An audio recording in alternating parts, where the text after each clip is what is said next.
और चलिए एक और बहुत बड़ी खबर आपको बता दें, लेकिन उससे जरा दुखद ये खबर है। बीजापुर नक्सली हमले में 22 जवानों के शव मिले हैं। ये बड़ी और दुखद खबर सामने आई है। बीजापुर नक्सली हमले में 22 जवानों के शव मिले हैं। देखिए आंकड़ा बढ़ रहा है, क्योंकि इससे पहले जो सुबह तक जानकारी सामने थी, कई जवान ऐसे थे जो जख्मी थे, लेकिन अब जो जवान शहीद हुए हैं, इसकी बीजापुर के एसपी ने पुष्टि कर दी है। कल नक्सलियों ने सुरक्षा बलों पर हमला किया था।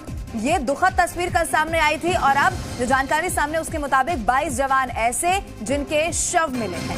तो देखिए किस तरीके से प्रधानमंत्री नरेंद्र मोदी ने भी श्रद्धांजलि अपनी जाहिर की थी, लेकिन सबसे पहले तस्वीरें आप देखिए, हिंदुस्तान पर एक्सक्लूसिव तस्वीरें हम आपको दिखा रहे हैं किस तरीके से पूरा यहाँ पर ऑपरेशन चल रहा है। जाहिर सी बात है, ज्यादा नक्सलियों के यानी कि 500 नक्सलियों के छुपे होने की खबर थी। ऐसे में ये मुठभेड़ हुई जिसमें 22 जवान शहीद हो गए। दुखद तस्वीरें हैं, जी हिंदुस्तान पर एक्सक्लूसिव तस्वीरें आपके टीवी स्क्रीन पर।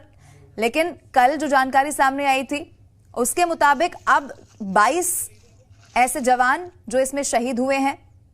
ये तस्वीरें एक्सक्लूसिव आपके टीवी स्क्रीन पर। एक बार फिर से नक्सलियों ने अपने नापाक इरादों को दोहराया है हमारे साथ। बिल्कुल चलिए हमारे साथ बीजापुर से संवाददाता अविनाश जुड़ चुके हैं। अविनाश, देखिए बेहद दुखद खबर है और ये आंकड़ा बड़ा है, 22 पर जा पहुंचा है।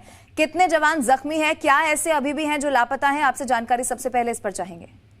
बिल्कुल, देखिए बीजापुर का बेहद अंदरूनी इलाका है और ये इलाका नक्सलियों का स्वतंत्र इलाका माना जाता है।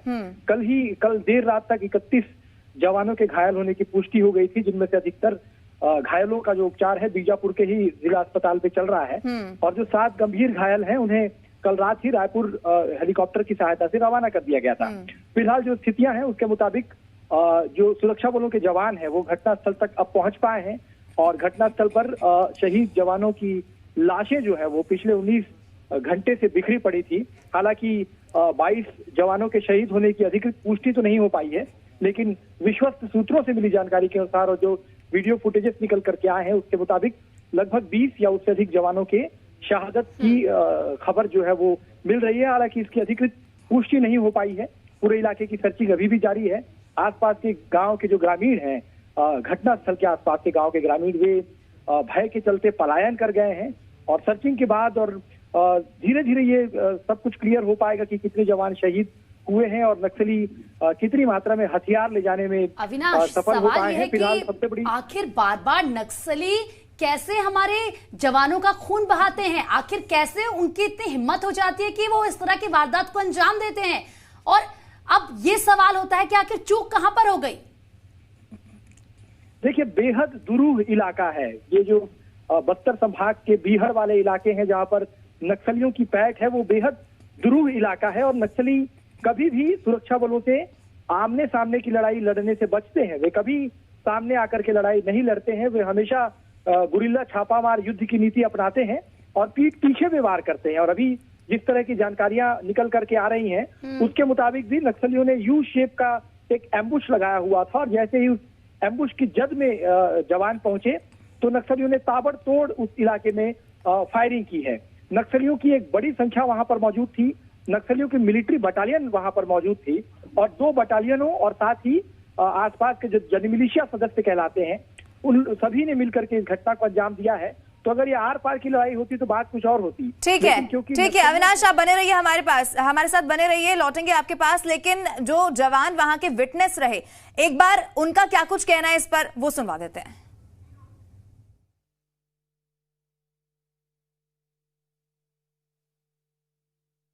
सर वहाँ पे हम लोग जाके वापस आ रहे थे तो कुछ देर वहाँ रुके, उसके बाद खाना वाना खाने के बाद वापस आ रहे थे तब वो लोगों ने एम्बुश लगा दिया। कितने की संख्या में नक्सली रहे? उनका तो बहुत ज़्यादा है सर, वो गिनती में तो नहीं बता सकता, लेकिन 10-12 तक। आपने कितने जवान 10-12 शहीद हुए हैं?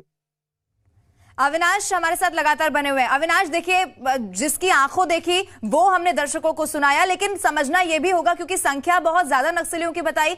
अभी क्या सूत्रों के हवाले से जानकारी, कितने नक्सली और हो सकते हैं जो छिपे हुए हैं और उन्हें ढूंढने के लिए कैसे सर्च ऑपरेशन वहां पर, क्या स्थिति अविनाश?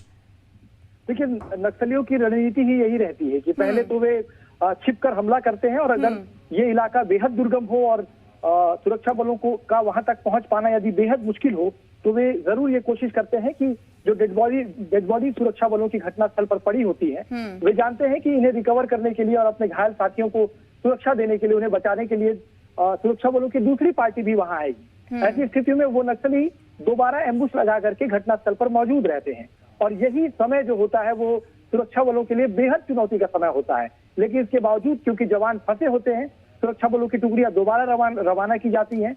इस बार ये भी किया गया है कि सुरक्षा बलों के साथ साथ समानांतर ड्रोन कैमरे को भी मदद ली गई है कि यदि नक्सलियों ने आसपास कहीं एम्बुश लगाया हुआ है तो सुरक्षा बलों के पहुंचने से पहले ही ये देख सके। लेकिन अविनाश, सवाल ये है ना कि आखिर ये नक्सलवाद और कितनी कुर्बानियां लेगा? जब चुनाव आता है तो बहुत बड़ा मुद्दा ही बन जाता है। कहा जाता है कि नक्सलवाद को खत्म कर दिया जाएगा, नक्सलवाद नहीं है, लेकिन जब हमारे जवान शहीद हो जाते हैं तो पता चलता है इससे कि अभी भी वहां पर नक्सलवाद है और कितना ज्यादा प्रभाव इसका है।